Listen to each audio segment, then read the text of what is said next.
बेटी हत्या के मामले में जेल चला गया और सूरत के अदाजन की पत्नी को रानदेव कस्बे के फैजान शेख ने लव जिहाद में फंसा दिया। पत्नी का परिचय मोबाइल फोन पर व्हाट्सएप के जरिए दीपक शाह नामक व्यक्ति से हुआ। दीपक ही असली फैजान हनीफ शेख निकला।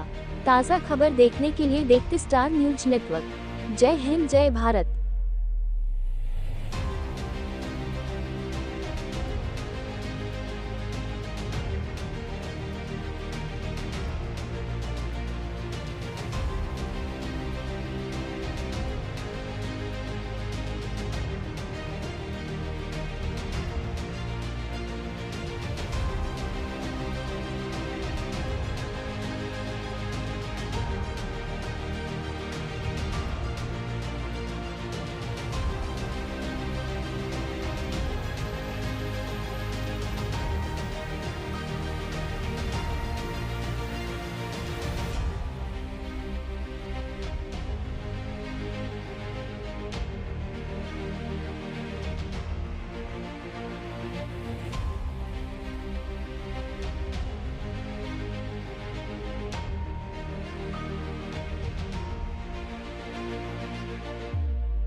આની અંદર અડાજણ પોલીસ સ્ટેશનમાં એક ફરિયાદ આ કામે ભોગ બનનાર ભાઈને આપેલી છે. એની અંદર આ કામના જે આરોપી છે એને પેલા ભોગ બનનાર સાથે સોશિયલ મીડિયાથી કોન્ટેક્ટમાં આવેલા અને એને પોતાનું નામ દીપક શાહ છે અને પછી એ લોકો સંપર્કમાં આવીને એકબીજાને મળીને શરીર સંબંધ પણ બાંધ્યા. એના પછી બેનને ખબર પડી કે આ દીપક શાહને પણ ફેજન કરીને છે, એટલે એને હાથે એને કીધું કે તું મુસ્લિમ છે પણ અને અગાઉથી જ લગ્ન કરીને છોકરાનો બાપ પણ હોય. જે મુજબની ફરિયાદ અત્યારે અડાજણ પોલીસ સ્ટેશનમાં દાખલ કરેલ છે અને આરોપીને અટક કરવામાં આવે છે. એમાં એને એવો વાયદો કર્યો હતો કે હું તારા હાથે લગ્ન કરીશ અને રાખીશ, પણ પછી એ ફરી ગયો છે.